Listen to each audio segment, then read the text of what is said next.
हरिहन्ताणं नमो सेताणं नमो आयिरियाणं नमो वज्रायाणं नमो Lowe सौवसाहुणम्।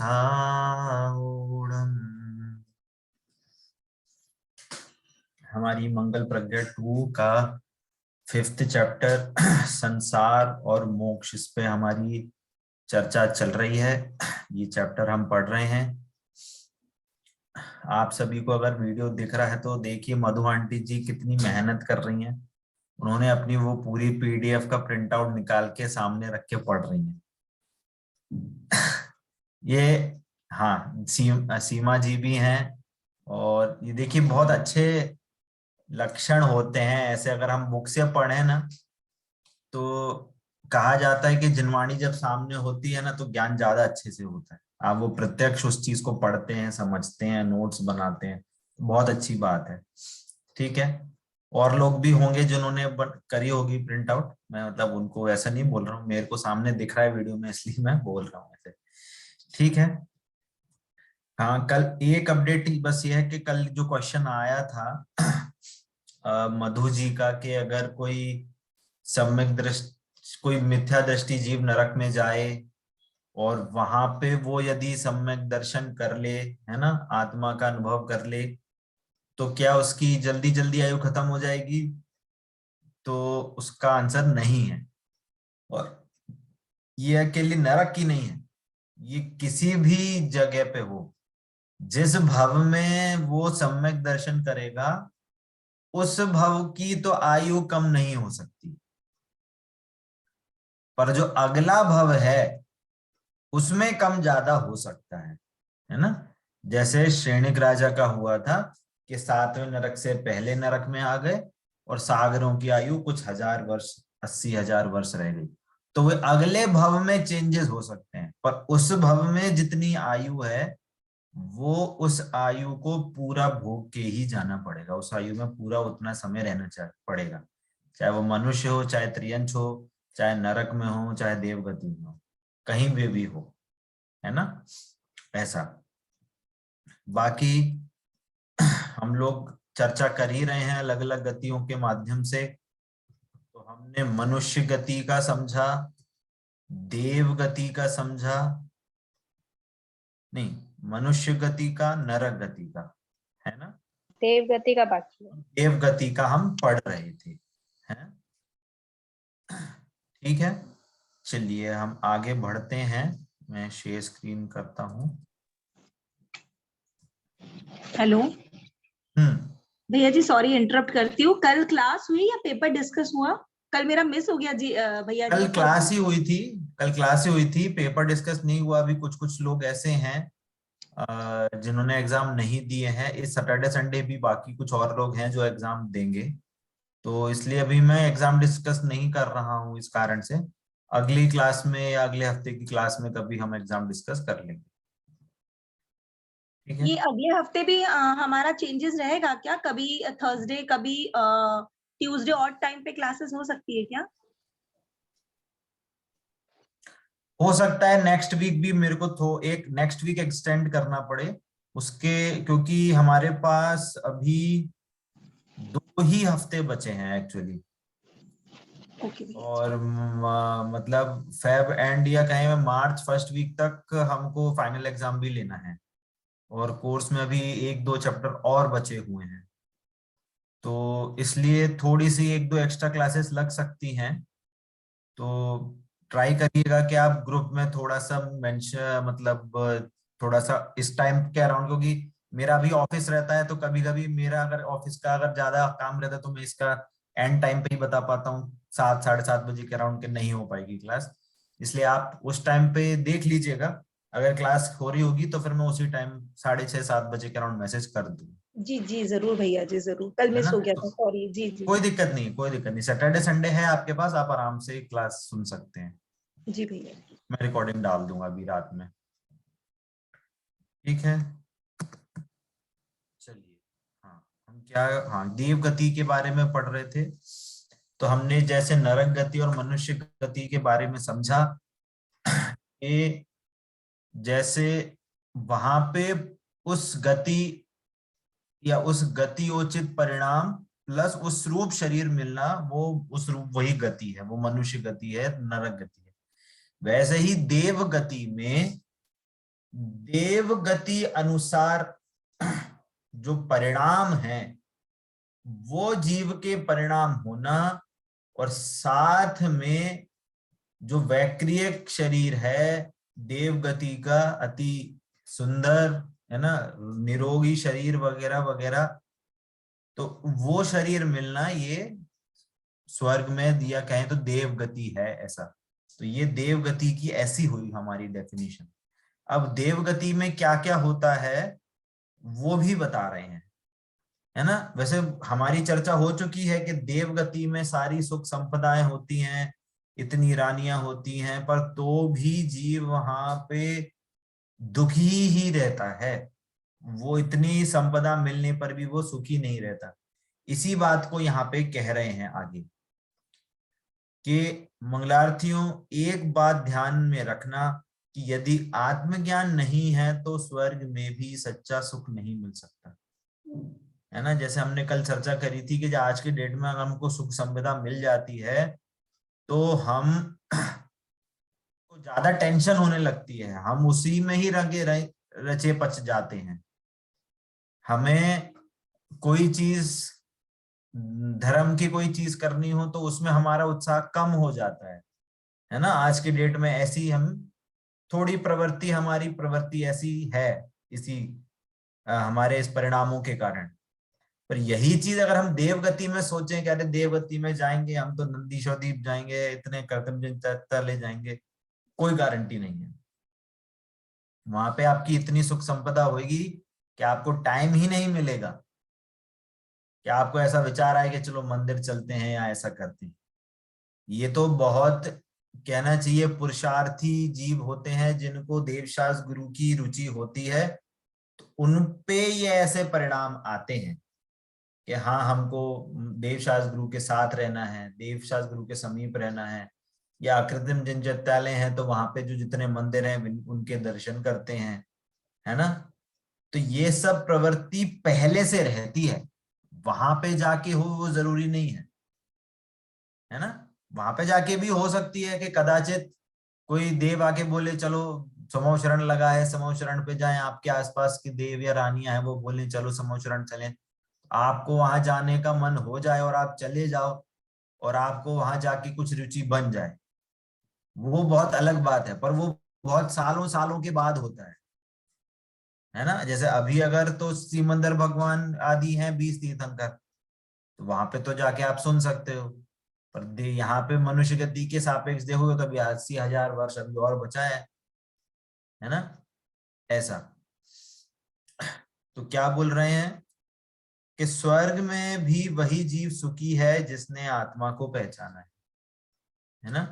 अब वहां पे जितनी भी, जैसे हम यहाँ पे भी कह रहे हैं, हमने हमारी ये क्लासेस की स्टार्टिंग यही हुई थी कि लग्जरी होना अलग बात है और पीस ऑफ माइंड होना अलग बात है। याद है किसी को? ये हमने चर्चा करी थी कि लग्जरी तो बहुत है, करोड़ों करोड़ों की संपत्ति है, करोड़ों करोड़ों का इतनी गाड़ी बंगला बिजनेस बिजनेस सब है, पर पीस ऑफ माइंड हो जरूरी नहीं है। घर में कलेश चल रहा हो, भाई भाई से कलेश चल रहा हो, बाप बेटे का कलेश चल रहा हो, है ना, कोई गारंटी नहीं है आपके हर घर परिवार में एकदम शांत सुख शांति रहे, तो ये जरूरी नहीं है। इसलिए luxury is not equal to peace of mind. और यही लग्जरी देवगति जैसी हो जाए, इतनी सारी लग्जरी मिल जाए, वो लग्जरी धन संपदा मतलब लग्जरी है, तो यदि उसकी भी लग्जरी बढ़ जाएगी पर पीस ऑफ माइंड यदि उसको नहीं है, आज यही बोल रहे ना आत्मा की पहचान यही है पीस ऑफ माइंड, यदि उसको आत्मा की पहचान नहीं है तो वो सुखी नहीं है, वो दुखी रहेगा। आत्मज्ञान के बिना तो स्वर्ग का देव भी दुखी है, स्वर्ग के द्वारा मोक्ष में नहीं जा सकता। जैसे हम सोचते हैं ना कि मनुष्यगत वो देवगति में जाएंगे तो समशरणादि में जाएंगे तो वहां से मोक्ष चले जाएंगे, देवगति से मोक्ष नहीं जाते। देवगति का जीव नियम नहीं ले सकता, संयम नहीं ले सकता, व्रत नहीं ले सकता। बहुत इंपॉर्टेंट बात है। व्रत नियम संयम कहाँ होते हैं? नरक गति में नहीं होते, देवगति में नहीं होते, त्रियंच गति में होते हैं, पर वो भी संगी पंचेंद्रिय जीवों को होते, संगी पंचेंद्रिय त्रियंचों को होते हैं, और मनुष्यों को मनुष्य गति में और मनुष्य गति में हो सकते हैं। इसलिए देवगति में हो जाए आपको सम्यक दर्शन, पर वो अपनी दृढ़ता को आगे नहीं बढ़ा सकता, वो वहां पे संयम नहीं ले सकता देवगति का जीव, है ना। किंतु क्या बोल रहे हैं, मनुष्य स्वर्ग के द्वारा मोक्ष में नहीं जा सकते, किंतु मनुष्य होकर सम्यक दर्शन चारित्र के द्वारा ही हम मोक्ष में जा सकते हैं। और फिर देव भी आयु समाप्त करके महादुख रूप गतियों में चले जाते हैं, अतः देवगति शाश्वत भी नहीं, है ना। क्या बोल रहे हैं कि जैसे यहाँ पे देख रहे हो ना ऊपर आप, कि ये 6 डाला से पिक्चर ली गई है, ये है ना।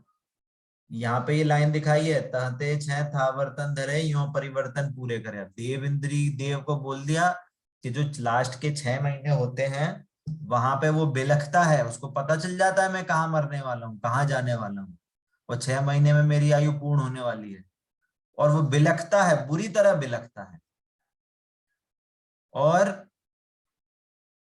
उसको पता, और फिर वो त्रियंच गति आदि एक इंद्रिय आदि गति में चला जाता है। वहां से एकदम कितना ऐसा देखा जाए तो पंचेंद्रिय जीव है और एक इंद्रिय में चला गया, कितना बड़ा डिमोशन हो गया, सोचिए, है ना। बहुत बड़ा डिमोशन हो गया, अब ज्ञान नहीं होगा उसको। देव गति से एक इंद्रिय जीव बन सकते हैं? हाँ, बन सकते हैं, यदि वो मिथ्या दृष्टि जीव हो और उसको समता नहीं है और उसको बिलखना है, लास्ट के 6 महीने में बिलखे वो बहुत बुरी तरह से, रे मेरे को नहीं जाना, मेरे को नहीं जाना। नरक में नहीं जा सकते ना भैया जी? देव से नरक में नहीं जाएंगे, देव से त्रियंच में जाएगा, देव से मनुष्य में जाएगा। कहने का मतलब यह है, यदि उसको ज्ञान नहीं है तो वो बिलखता है ना। अब मैं आपसे एक क्वेश्चन पूछता हूं कि जो ऐसा जीव, उसको 6 महीने में पता चला कि मान लो उसको पता चला कि यहाँ दिल्ली में एक ऐसा पेड़ है, वहां पे जाके उसको एक इंद्रिय जीव बनना पड़ेगा, है ना। अब उसको पता चल गया, तो अब मैं क्वेश्चन पूछ रहा हूं आप सभी से कि वो किस कारण से दुखी हो रहा है, दुख का कारण क्या है उसको।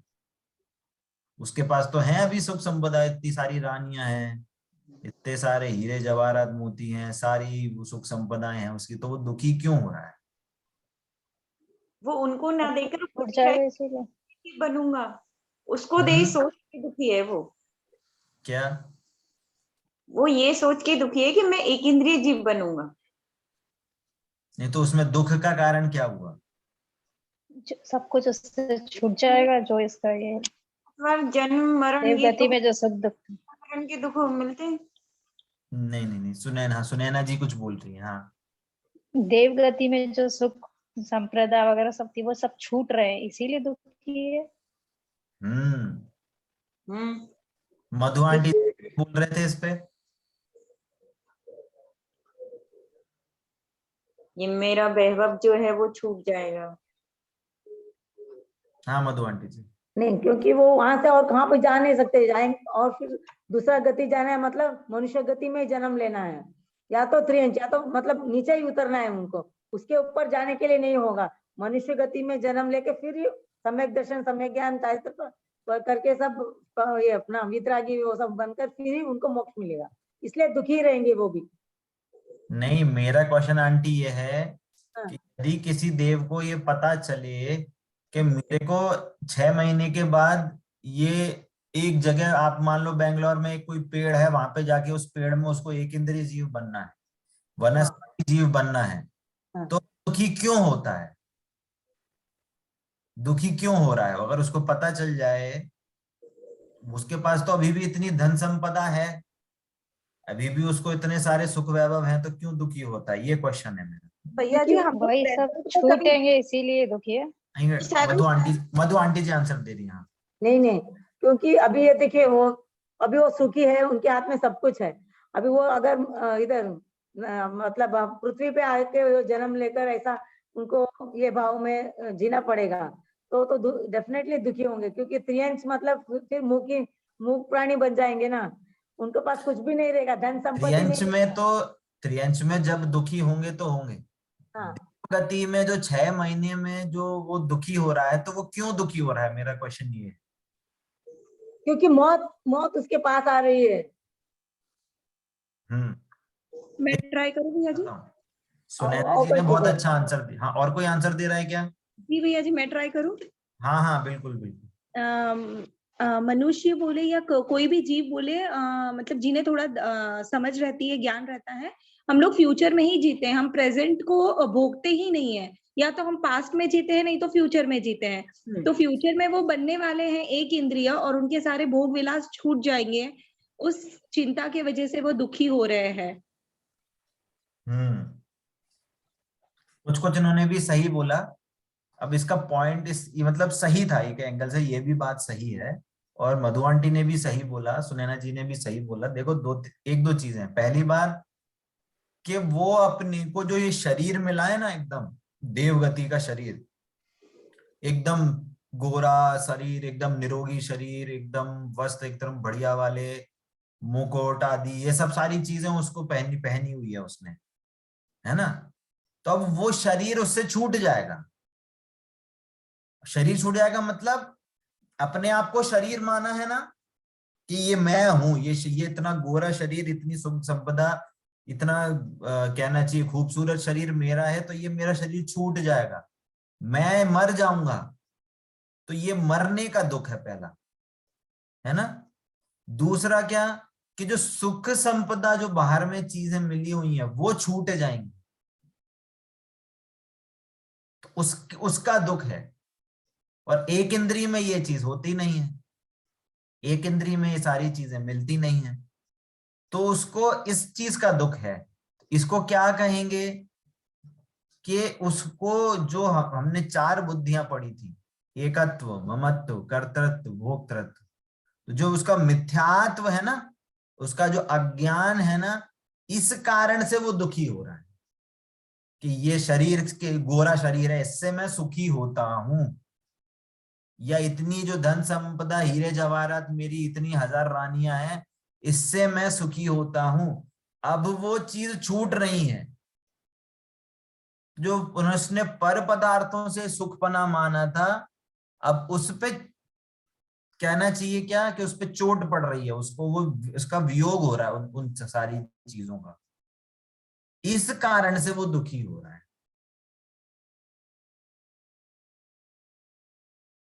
है ना। तो ये क्या हुआ, अब वो दुखी क्यों हुआ, शरीर छूटने से दुखी हुआ, कि इतनी सारी 1000 रानियों के छूटने से दुखी हुआ, हीरे जवाहरात छूटने से दुखी हुआ, किस कारण से दुखी हो रहा है वो, अपने मोह शरीर। दुखी हो रहा है। ओके। मिथ्या ज्ञान उसका। अब हाँ, उसका मिथ्या ज्ञान, उसके कारण, उसकी मिथ्या कल्पना कि इससे मैं सुखी होता हूँ, है ना। ये चीज देवगति में नहीं, सारी चीजों में लगेगा।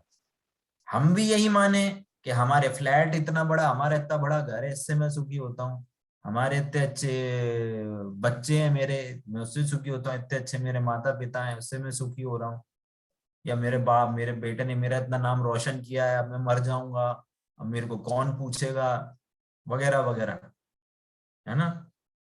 अब वो हम उससे सुखी मान रहे हैं, तो एक ही कंडीशन है, वो जो देव की कंडीशन थी वो भी एक कंडीशन है, और जो हम भी यही मानेंगे तो हमारी भी यही कंडीशन होगी, और हम भी उसी की तरह एक इंद्रिय जीव बन जाएंगे, है ना। तो ये हमारे इस अज्ञानता को चोट दे रहे हैं, हम अज्ञानता को हम इसलिए हाईलाइट कर रहे हैं बार बार, कि चारों गतियों में दुख है। क्यों दुख है? गति में दुख नहीं है, वो स्थान में दुख नहीं है, नरक में स्थान में दुख नहीं है, इतने विमान आदि ऊपर देव रहते हैं स्थान में दुख नहीं है, यहाँ मनुष्य हैं त्रियंचय स्थान में दुख नहीं है।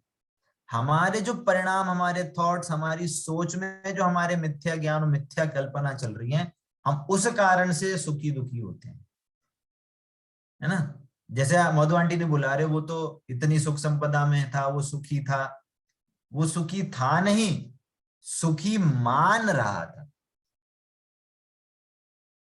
है ना। सुखी तो हमारे मुनिराज हैं, सुखी तो हमारे अनंत भगवान हैं, सुखी तो हमारे सिद्ध भगवान हैं, वो वास्तविक रूप से सुखी हैं, क्योंकि वो आत्मा को जान रहे हैं, आत्मा को पहचानते हैं, आत्मा का सदा आनंद का अनुभव करते हैं, है ना। अब यदि कोई इन गतियों में रह के यदि वो सम्यक दर्शन कर ले, जैसे हमने नरक गति में भी चर्चा करी कि नरक गति में भी इतनी लड़ाई मार काट सब चल रही है, तो भी उसको अपनी आत्मा का सुख का स्वाद के निरंतर चलता रहता है ना। ऐसी लाइन आती है कि नरक में भले ही मार काट चले पर अंतर सुख रस घटा घटी, वो अंतर के सुख में एकदम लीन रहते, उनको दुख नहीं होता उस मार काट का, क्योंकि अब वो संसार में नहीं रुलने वाले, अगले भव में सीधे मनुष्य बनेंगे और चाहो तो वो वहीं से ही मुनि व्रत धारण करके और वहीं से सीधे डायरेक्ट मोक्ष चले जाए, एक भव और बस, एक भव के बाद पर सीधे मोक्ष, है ना। शेणिक राजा का हो ऐसा उदाहरण है, नरक गए हैं, अगले बार जन्म लेंगे तो सीधे मनुष्य गति में, और कैसे जन्म लेंगे? तीर्थंकर प्रकृति के साथ तीर्थंकर बनेंगे और वहां से सीधे मोक्ष जाएंगे, और सबको तीर्थ का उपदेश देंगे, मोक्ष जाने के मार्ग का उपदेश देंगे। बस बोलिए कितनी तीव्र भावना है उनकी कि सारे जीवों का कल्याण हो, परंतु उससे पहले जो पाप किया था तो वो तो भोगना पड़ेगा, तो अब उनको नरक गति तो जाना पड़ा, परंतु वो तीव्र ऐसा परिणाम कि अब वो कुछ वर्षों की आयु रह गई, अब सीधे आएंगे और सीधे मोक्ष चले जाएंगे। ठीक है, देखिए आगे क्या कह रहे हैं कि स्वर्ग से मोक्ष नहीं होता है, वहां से आपको मनुष्य आके सम्यक दर्शन ज्ञान चारित्र रूप धारण करके और फिर मोक्ष जा सकते हैं, है ना। और यदि वो हम धारण ना करें, है ना, तो वो देव उस देव आयु में समाप्त करके दुख रूप गतियों में, त्रियंचादि गतियों में जाके वहां पे दुख भोगता है ना। देखिए आगे क्या कह रहे हैं कि संयम के साथ रहने वाला शुभ भाव रूप रागांश और असंयमांश, है ना। अब इसकी मैं थोड़ी सी डिटेल करूंगा। क्या बोल रहे हैं? संयम के साथ रहने वाला शुभ भाव रूप रागांश और असंयमांश, मंद कषाय रूप भाव तथा अज्ञान पूर्वक किए गए तपश्चरण के भाव देवायु के बंध के कारण हैं, है ना। 3 लाइन है यहाँ पे। क्या क्या बोला है? संयम के साथ रहने वाला शुभ भाव रूप रागांश और असंयमांश, है ना। अर्थात जो मुनिराज हैं, है ना, जो मुनिराज हैं, मुनिराजों को जो शुभ भाव का रागांश रहता है ना, शुभ भाव रूप जो राग रहते हैं, और जो किसी कारणवश कभी असंयम हो, है ना, तो असंयम मतलब कि पूरा संयम नहीं है, थोड़ा सा संयम रह गया है ना, थोड़ा संयम है अभी भी, उस कारण से देवायु बंधती है ना। तो ये हुई मुनिराज की बात। और क्या कह रहे हैं कि मंद कषाय रूप भाव, है ना, कि अब संयम तो नहीं लिया, क्या बोला? संयम नहीं लिया, परंतु क्या है, श्रावक हैं, है ना, या ऐसे जिन्होंने संयम नहीं लिया है तो उनको मंद कषाय होती है। बहुत तीव्र मंद कषाय होती है, एकदम बहुत सरलता रहती है परिणामों में, बहुत समता रहती है, या इंग्लिश में ऐसा कहें बहुत मिनिमलिस्टिक लाइफ रहती है। हर काम में, जैसे हमने हिंसा आदि के चैप्टर में पढ़ा था, क्या क्या, आरंभी संकल्पी हिंसा, आरंभी हिंसा, है ना, उद्योगी हिंसा, है ना, विरोधी हिंसा, ये सब से बहुत बचते हैं, पाप आदि कार्यों में रेयरली जाते हैं। जितने अशक्य हैं, जो छूट नहीं सकते, उनमें भी सावधानी बरते हैं, और जो जहां जहां पे शक्ति है कम करने की, उनमें करते हैं। तो ये भाव, मंद कषाय के भाव सम्यक दृष्टि आदि जीव या कोई धर्मात्मा पुरुष को होते हैं, है ना। तो ये उनकी बात है, दूसरा।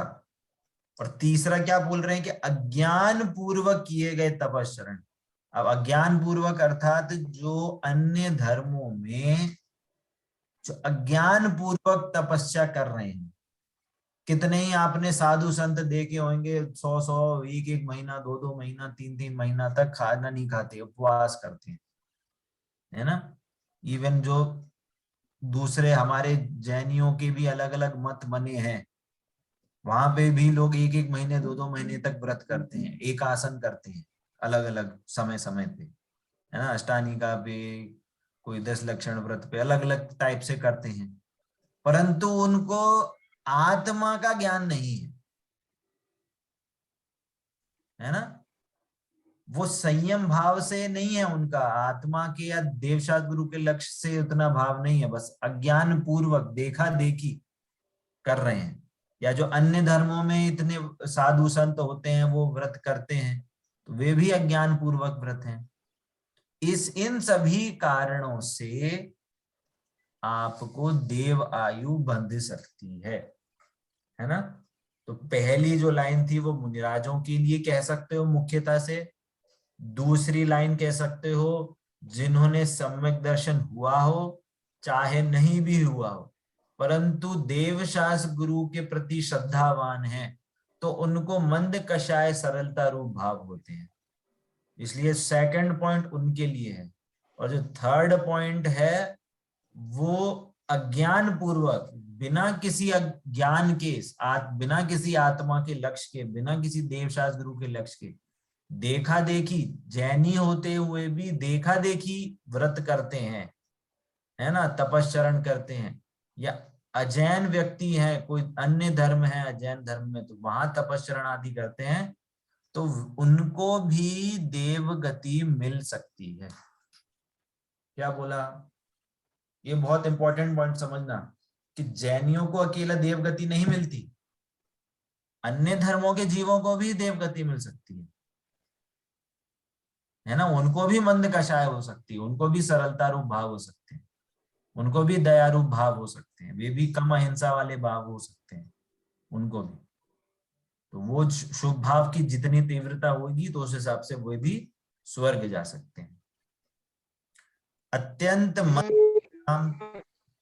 हाँ, तो पर यहाँ पे एक चीज इंपॉर्टेंट बहुत समझना, ये एकदम सिद्धांत वाक्य है।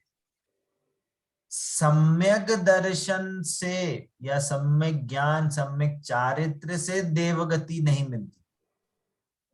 क्या बोला, सम्यक दर्शन, सम्यक ज्ञान, सम्यक चारित्र से देवगति नहीं मिलती। वो तो मोक्ष मार्ग है, वो मोक्ष का कारण है। जो मोक्ष का कारण होगा उससे देवगति नहीं मिलती। परंतु जो सम्यक दर्शन के साथ जो शुभ भाव है, जो देवशास्त्र गुरु के प्रति जो बहुमान है, जो देव गुरु धर्म के प्रति जो श्रद्धा है, उनके प्रति जो भाव है, जो शुभ भाव है, उसके कारण देवगति मिलती है। नहीं आया समझ में? जो सम्यक दर्शन, सम्यक ज्ञान, सम्यक चारित्र है, ये आत्मा के लक्ष्य से उत्पन्न होते हैं। तो जो आत्मा के लक्ष्य से उत्पन्न होता है वो तो मोक्ष का कारण होता है। वो 4 गति का बंध नहीं कराएगा, वो देव गति का भी बंध नहीं कराएगा परिणाम, उससे तो कर्मों की निर्जरा होगी। परंतु जो व्रत, नियम, संयम, पूजा पाठ है ना, स्तुति, भक्ति, भगवान की पूजा, ये सब क्या है? ये शुभ भाव है।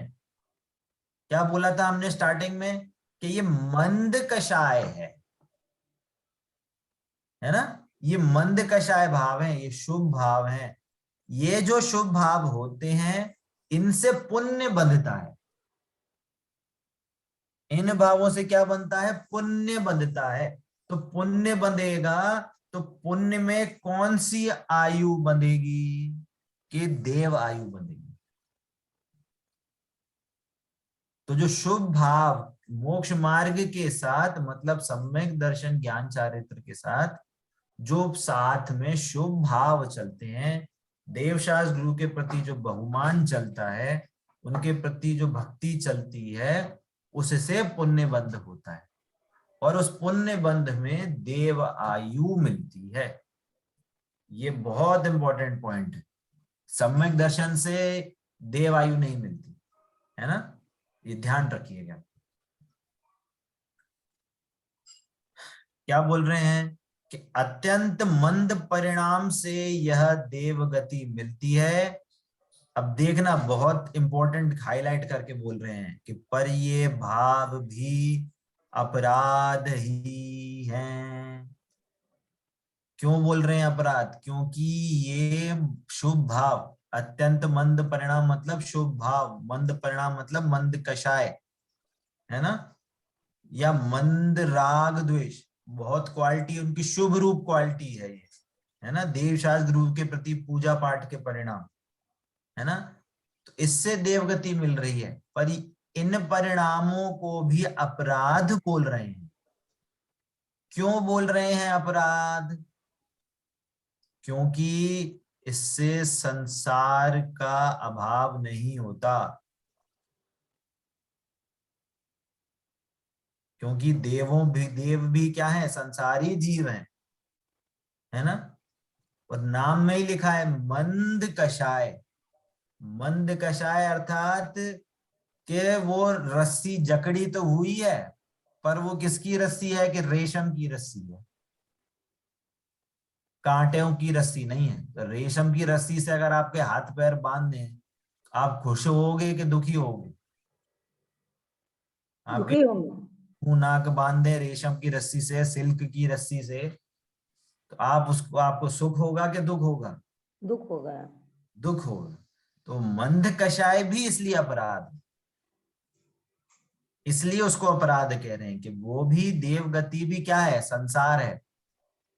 वो वापस से हमें संसार का बंध होगा। इसलिए जो मुनिराज होते हैं वे जल्दी जल्दी आत्मा में लीन होने का प्रयास करते हैं कि मेरे को ज्यादा देर शुभ परिणाम में नहीं रुकना पड़े। या जो श्रावक होते हैं वे भी प्रयास करते हैं कि जल्दी से जल्दी हम मुनिराज बने और अपना कल्याण करके सीधे मोक्ष जाएं, है ना। इसी कारण से इस एंगल से शुभ परिणाम को क्या बोलते हैं? संसार का कारण कहते हैं। आज जैसे हमारा हमने क्वेश्चन भी समझा था कि जो एक क्वेश्चन था, एक क्वेश्चन तो चलो रिलीज कर ही देता हूं। जो वीतरागता है, वीतरागता के सामने मंद कषाय उपयोगी नहीं है। वीतरागता तो हमारी सारी कर्मों की निर्जरा करेगी। सम्यक दर्शन ज्ञान चारित्र क्या करेंगे? हमारे सारी कर्मों की निर्जरा करेंगे, सारे कर्मों के धीरे धीरे करके उनका नाश होएगा। परंतु शुभ भाव है, मंद कषाय है, उससे कर्मबंध होता है ना, उससे कर्मों का नाश नहीं होता। ठीक है, देखो आगे क्या बोल रहे हैं, हाईलाइट में लिखा है एकमात्र वीतराग भाव ही निरपराध दशा है। वीतराग भाव अर्थात जो हमारे मुनिराज हैं वो एक देश वीतराग रूप हैं, और जो हमारे अनंत सिद्ध भगवान हैं वो पूर्ण वीतराग स्वरूप हैं। वो वास्तव में निरपराध दशा है और उसी के फल स्वरूप सिद्ध अवस्था मिलती है। और जब हम वीतरागी हो जाते हैं तो हमें सिद्ध अवस्था मिल जाती है। क्लियर होता है सभी को? अभी इसमें कुछ हार्ड पड़ा, आपको कुछ नहीं समझ में आया तो क्वेश्चन पूछ सकते हैं। जो अभी जो मैंने बात कही वो थोड़ी हार्ड पड़ी होगी, अगर नहीं समझ में आया तो पूछ सकते हैं।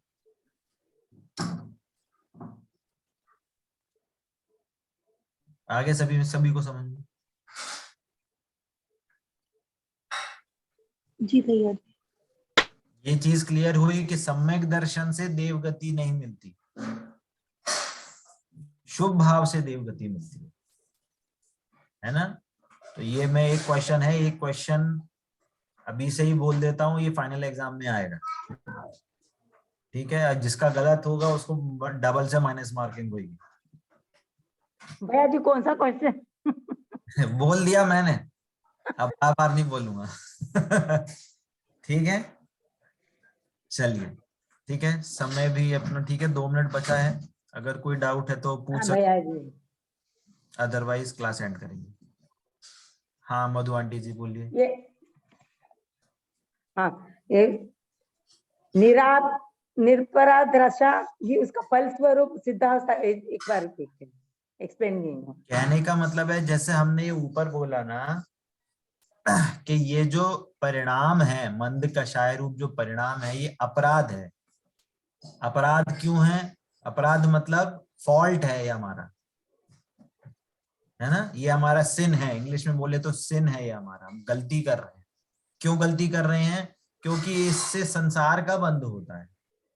मंद कषाय से भी देव गति में संसार का बंध होता है ना?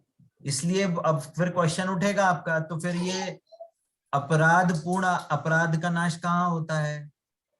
कि वो बोल रहे हैं कि वीतराग भाव जो है, कि हमें कोई कषाय उत्पन्न नहीं हो, सारी कषायों का नाश हो जाए, सारे राग द्वेष परिणाम का नाश हो जाए, तो वो निरपराध दशा है। निरपराध मतलब कोई फॉल्ट नहीं है, कोई सिन नहीं है, कोई गलती नहीं है आप उसमें, है ना? तो वीतराग भाव निरपराध दशा है। तो वो दशा कौन सी है? कि जो अनंत सिद्ध भगवान है उनकी वो निरपराध दशा है। और कुछ अंश में मुनिराज हैं, उनको भी वो निरपराध दशा प्रकट हो चुकी है, और वो प्रयास करेंगे तो वे भी अरन सिद्ध बन जाएंगे, है ना? ये है इस लाइन का अंत मीनिंग। ठीक है, ठीक है, क्लियर होती है बात सभी को?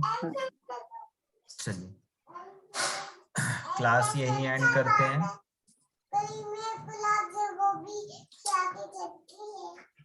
ठीक है, चलिए क्लास बेटी यहाँ पे बैठी हुई है, वो भी कुछ कुछ बोल रही है, ठीक है? चलिए क्लास यही एंड करते हैं, और हमारी क्लास अब मंडे को होएगी, ठीक है? चलिए, जिनवाणी के ज्ञान से सूझे लोकालोक, सो वाणी मस्तक नमो सतत दो। बोलिए द्वादशांग में जिनवाणी माता की जय हो, जय हो, जय हो।